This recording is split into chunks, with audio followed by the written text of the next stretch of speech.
Hello guys, तर स्वागत आहे तुमचं आपले या यूट्यूब चॅनलवरती. मित्रांनो, चॅनलवर नवीन असाल तर चॅनलला सबस्क्राईब नक्की करा आणि अशाच नवनवीन अपडेट्स पाहत राहा. चला तर मग आपण आपल्या व्हिडिओकडे बोलूयात. तर मित्रांनो, आता या पूजाने आणि समरने किती मोठा इथे डाव रचला आहे. तर पहा, या पूजाने आणि समरने इथे तेल ओतून ठेवलेलं असतं, कारण इथे अडरा पाय घसरून पडावेत आणि तिकडून कृष्णा जी आहे ती किचनमधून बाहेर पडावी, त्यासाठी इथे त्यांनी तेल ओतून ठेवलं होतं.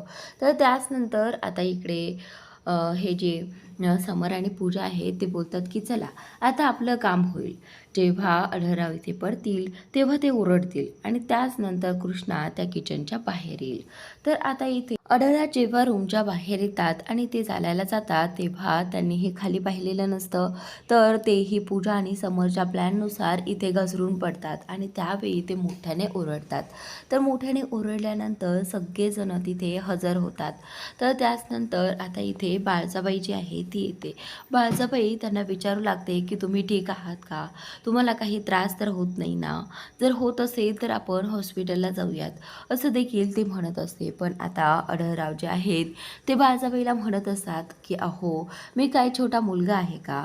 जर दुखत असेल तर सांगेल ना, पण मला काही त्रासच होत नाही आहे, तर मी का जाऊ दवाखान्यात? तर आता इथे अढळराव जे आहे ते बाळजाबाईवरती चिडलेले आहेत.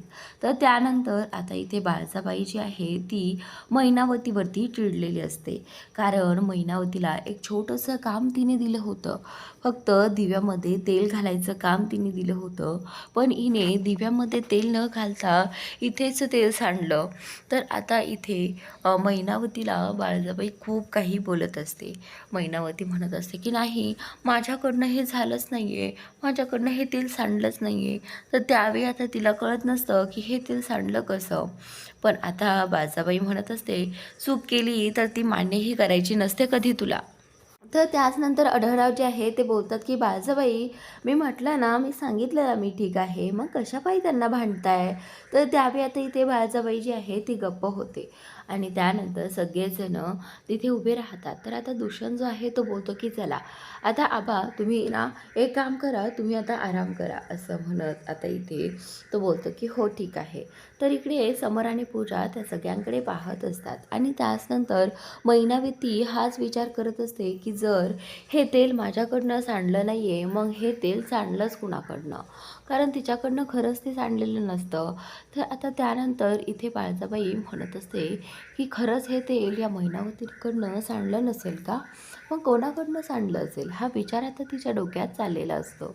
आणि त्याचनंतर आता इथे अढळराव जे आहे ते बोलतात की चला आता सगळ्यांनी ज्याच्या त्याच्या रूममध्ये जा. आणि तेवढ्यातच आता इथे या मैनावतीला वास येऊ लागतो. मैनावती जी आहे ते म्हणते की कसला वास येत आहे जळाल्याचा. तर त्यावेळी आता इथे सगळेजण वास घेऊ लागतात की त्यांनाही वास येतोय का नाही ते पाहतात. तेवढ्यातच आता समर आणि पूजा दोघेही जण बोलू लागतात की कदाचित हा वास ना किचनमधून येत आहे. तर आता इथे हा जो समर आहे तो बोलतो की किचनमध्ये असं काही आहे का? तर आता बाळजाबाई कृष्णाला विचारू लागते की कृष्णा, किचनवरती म्हणजेच गॅसवरती तू काही ठेवलं आहे का गरम करायला वगैरे? तर त्यावेळी आता इथे कृष्णा जे आहे ते बोलते की नाही बाळजाबाई, मी गॅसवर तर काहीच ठेवलं नाही आहे. कृष्णाच्या लक्षात येत नाही की तिने ओव्हनमध्ये ते पनीर ठेवलेलं असतं. आणि आता सगळेजण किचनकडे जाऊ लागतात. अढळराव देखील किचनकडे गेलेले असतात पाहण्यासाठी नक्की तिथे काय घडलं आहे. तर इकडे समर आणि पूजा दोघेही जण इकडेच हसत उभे असतात, कारण आता त्यांचा प्लॅन आता यशस्वी होणार आहे आणि कृष्णाच्या हातनं दुसरी चूक घडणार आहे, म्हणूनच ते खूप हॅप्पी असतात. तर त्याचनंतर आता इथे सगळेजण किचनमध्ये आलेले असतात आणि इथे दुष्यंत ते पाहिलं आहे की कशा प्रकारे त्या ओव्हनमधून धूर येत आहे. तर त्यावेळी आता दुष्यंत पाहतो आणि इथे या कृष्णाला विचारतो की कृष्णा, तू ओव्हनमध्ये काही ठेवलं होतं का? तर त्यावेळी आता कृष्णा बोलतो की हो, मी ना ओव्हनमध्ये पनीर ठेवलं होतं पहा, आजच्या भाजीचा बेत होता माझा. तर त्यावेळी आता इथे तो बोलतो की कृष्णा, अरे मग तू स्पीड कमी नव्हता ठेवला का? तर त्यावेळी आता कृष्णा जी आहे ती बोलू लागते की हो, मी स्पीड खूप कमी ठेवला होता, पण तरी देखील आता हे झालं कसं? हा विचार आता इथे तिथे त्या सगळ्यांना पडतो. आणि त्याच नंतर आता इथे ही जी पूजा आहे ना, ती त्या दोघांकडे पाहून हसत असते खरं तर. पण आता ह्या कृष्णाला ती राहू ठेवू देत नसते. तर आता इथे या दुष्यंतने ती प्लेट जी आहे ती रुमालाने पकडून बाहेर काढली आहे. तर तेवढ्यातच ही पूजा जी आहे ती त्या कृष्णावरती ओरडू लागते की कृष्णा, तुझं काय चाललंय ग हे सगळं? कधीही चूक न करणारी तू, पण आज बघ ना, फक्त या गुरुजींनी भाकीत केल्याप्रमाणे तू अशी का वागत आहेस?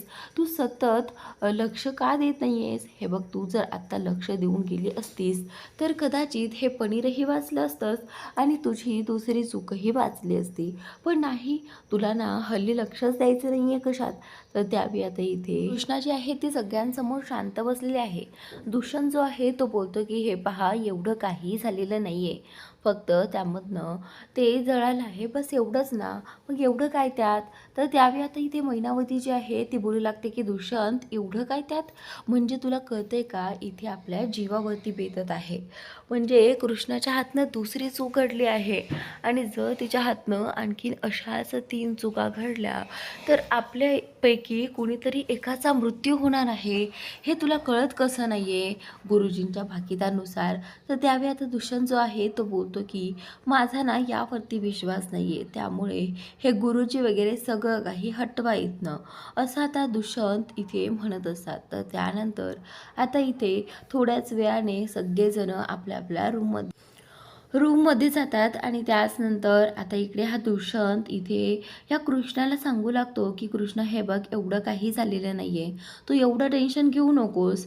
पण आता इथे मैनावती जी आहे ती म्हणत असते की एवढं काही झालं नाही म्हणजे दुष्यंत, तू काय बोलतो आहेस? हे बघ, तिच्या हातनं जर 5 चुका घडल्या तर किती मोठा अनर्थ घडणार आहे, तुला माहितीच आहे चांगल्या पद्धतीने.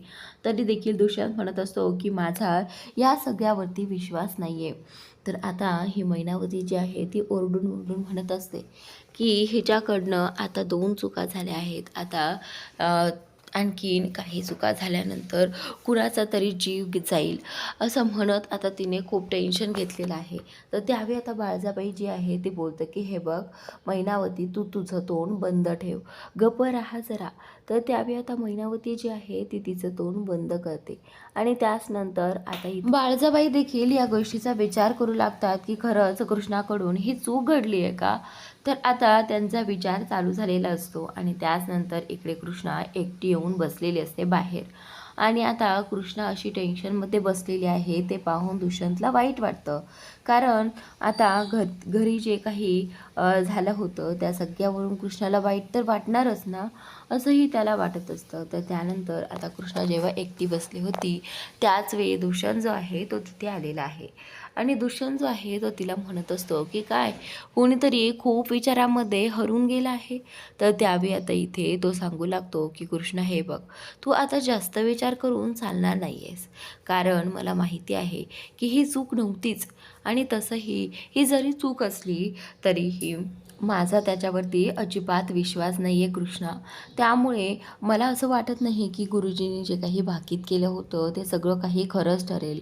तर आता इथे ही जी कृष्ण आहे ना ती बोलते की हे पहा, मला ना आपल्या गुरुजींवरती पूर्ण विश्वास आहे, त्यामुळेच त्यांनी असं काहीतरी सांगितलं असावं.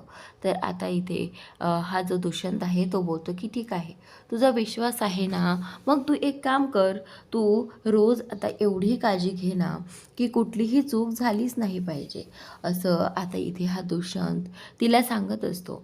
आणि आता त्या दोघांचं बोलणं पूजा आणि समर दोघेही जण ऐकत असतात. आणि त्यावेळी पूजा जी आहे ती समरला म्हणते की समर, आता हे तर काहीच नाही, पण आता पुढे पाहत राहा की मी हिच्या आयुष्यात किती छान वळण देते, असं आता ती म्हणत असते. तर त्याचनंतर आता इकडे हडळराव जे आहे ते बसले असतात. बसले असताना इथे बाळजाबाई त्यांना विचारते की आता कसं कसं वाटतंय तुम्हाला?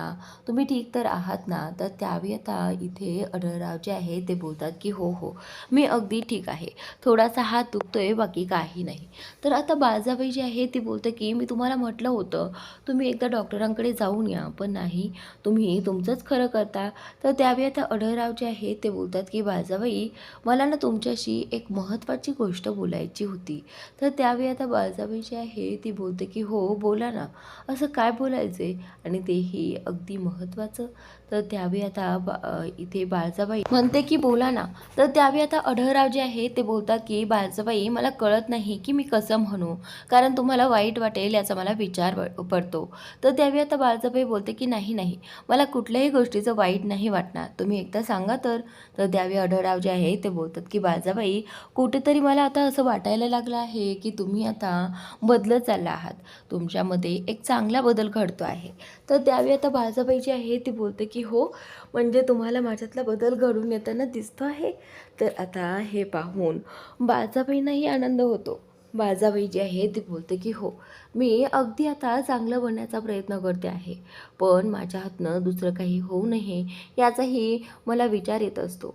तर त्याचनंतर आता इथे आढळराव जे आहे ते बोलतात, की "हो बाळजाबाई, तुमच्यामध्ये खूप बदल झाला आहे आणि मला नव्हतं वाटलं, की एवढ्या थोड्या दिवसात तुमच्यामध्ये इतका सगळा बदल होईल." तर त्यानंतर आता इकडे ह्या पूजाने तिच्या आईला फोन केलेला असतो.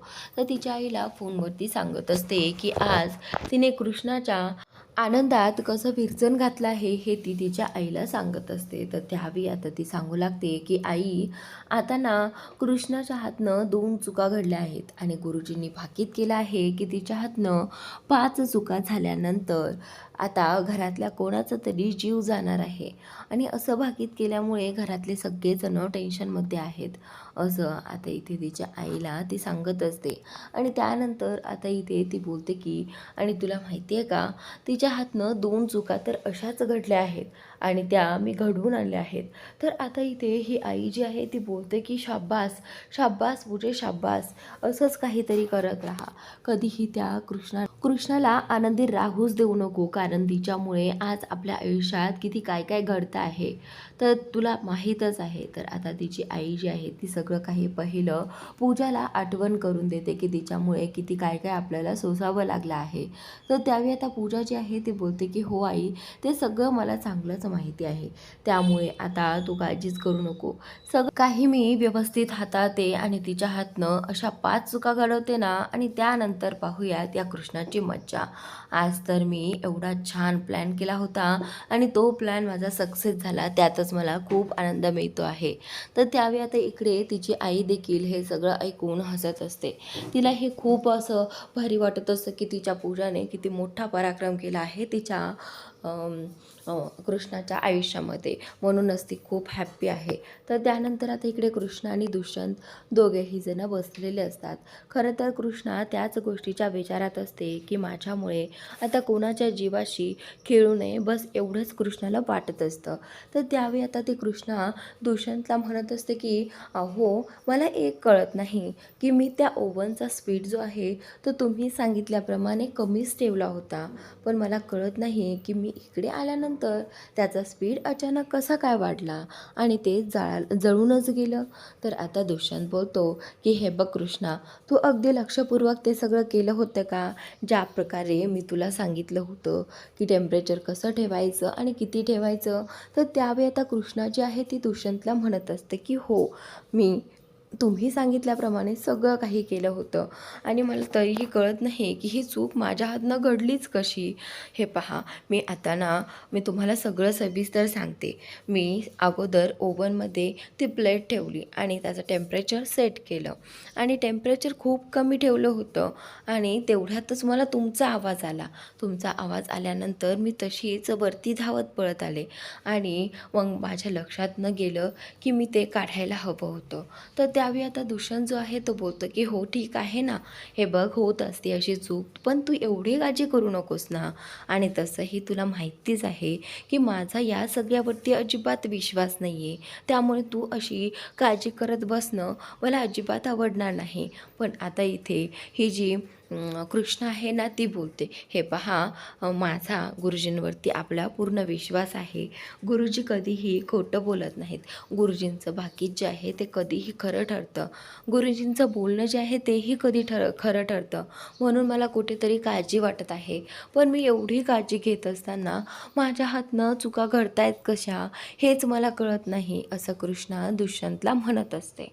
तर त्याच वेळी आता कृष्णा जी आहे ती बोलते की मला ना असं वाटतंय की कुठंतरी या सगळ्यामध्ये मागे पूजाचा तर हात नसेल ना. तर आता दुष्यंत तिला सांगू लागतो की हे बघ, मला तर असं काही वाटत नाही. तर आता दुष्यंत जो आहे तो बोलतो की हे बघ, ज्यावेळी आपल्याला आबांचा आवाज आला होता त्यावेळी ती देखील तिथे आली होतीच की. पण जर तिच्या मनात असं असतं तर तिने एक काम केलं असतं.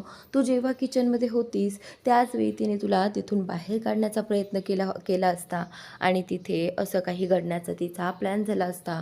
पण बघ ना, जेव्हा आबा पडले होते त्यावेळी समर आणि पूजा देखील तिथे आले होते. मग कशावरनं? आणि तसंही समर असं कधीच करणार नाही. तेही त्यांचे वडीलच आहेत की. त्यामुळे मला असं वाटत नाही आहे की समर आणि पूजाने हे असं काही केलं असेल. तर आता या गोष्टीचा इथे कृष्णा देखील विचार करते की हो का, तसंही असू शकतं का. तर आता इथे ती बोलते की ठीक आहे, मग माझी चूक झाली असेल. आता इथे कृष्णा ती ही चूक तिचीच झाली असेल असं मान्य करते. तिने चूक नाही केली तरी देखील. तर आता दुष्यंत तिला सांगू लागतो की हे बघ, मला फक्त एवढंच वाटतं की तू आता फक्त काळजी घे. तुला जर एवढी काळजी वाटते ना, म्हणजे तुला वाटतं की ते भाकीत वगैरे खरं असतं, तर तू फक्त आता स्वतःकडे लक्ष दे आणि कुठलीही चूक होणार नाही याची काळजी घे, ठीक आहे. तर आता इथे कृष्णा बोलते की हो. तर त्याचनंतर आता इकडे पुढील भागात असं काही दाखवलं आहे की कृष्णा जे आहे ते किचनमध्ये काम करत असते आणि त्यावेळी आता तिथे ते माधव काका आलेले आहेत आणि ते तिला एक चेक देत असतात आणि त्यावेळी ती म्हणत असते की हो हो, हा ना पंचायत समितीचा चेक आहे, हा व्यवस्थित ठेवला पाहिजे. तर त्याचनंतर आता इकडे हा समर आणि पूजा दोघेही जण त्या चेकला मिळवण्यासाठी प्रयत्न करणार आहेत. तर आता इथे दुष्यंत आणि इकडे ही जी कृष्णा आहे दोघेही झोपलेले असतात आणि कुठेतरी या दोघांना तो चेक मिळवायचा असतो. म्हणूनच आता पूजाने आणि समरने प्लॅन केला आहे की सगळे झोपल्यानंतर आता काहीही करून तो कृष्णाला मिळालेला तो चेक आपण काहीही करून मिळवायचा आहे असं त्यांचं ठरलेलं असतं. तर आता रात्रीच्या वेळी समर आणि पूजाने पाहिलं आहे की आता कृष्णा आणि दुष्यंत दोघेही जण झोपलेले आहेत. तर त्यावेळी आता ते दोघेही जण रूमच्या बाहेर पडले आहेत आणि आता इथे त्यांना ती कपाटाची चावी घ्यायची असते, जी की इथे कॉटवरती कृष्णाने ठेवलेली असते. आणि आता त्यासाठी इथे या समरने जी आहे ती एक चावी उचलण्यासाठी चुंबकाची रॉड आणली आहे आणि त्या रॉडनेच ती चावी त्यांना घ्यायची आहे आणि आता ती चावी घेऊन त्यांना तो चेक मिळवायचा आहे. तर हेच प्रयत्न त्याचे सुरू असतात. पण अचानकच या समरच्या पाठीमागे कुणीतरी येते. तर आता समरला ही चावी चोरताना कोण बघते आणि कोणी त्याला चोरी करताना पकडलं आहे आणि त्यानंतर आता या समरची आणि पूजाची वाट लागणार आहे आणि तिथेच कळणार आहे की आत्तापर्यंतचे सगळे काही कारनामे पूजा आणि समरनेच केले आहेत. तर खरं तर समरच्या मागे कोण असेल की पूजाच असेल हे पाहणं उद्याच्या भागात रंजक ठरणार आहे. तर उद्याचा भाग नक्की पहा की समरने ती चावी मिळवली का, त्या दोघांचा प्लॅन सक्सेस झाला का आणि नसेल झाला तर मध्ये कोण आला आहे. तर आता मित्रांनो नक्की पहा आणि आपलं या यूट्यूब चॅनलला सबस्क्राईब नक्की करा.